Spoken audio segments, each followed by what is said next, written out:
बातमी अर्थातच राऊत यांनी केलेल्या वक्तव्याची आहे।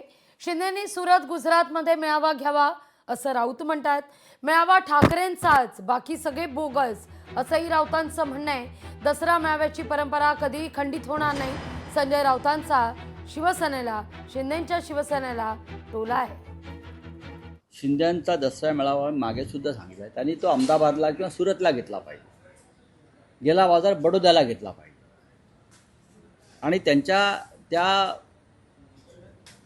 मेळाव्याला महनीय प्रवक्ते म्हणून जय शहा किंवा अमित शहाना बोलवायला पाहिजे।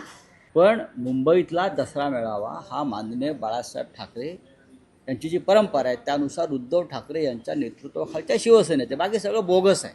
त्यांनी जरूर गुजरातमध्ये जाऊन त्यांचा मेळावा घेतला पाहिजे।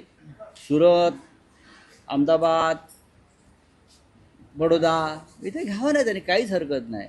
इथे कशाला ढोंग करताय तुम्ही?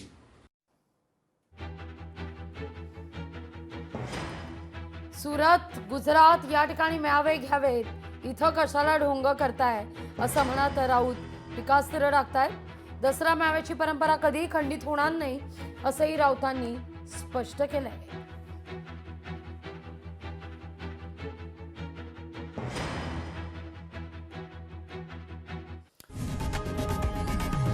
लोकशाही मराठी ऐका, पहा, जागरूक रहा।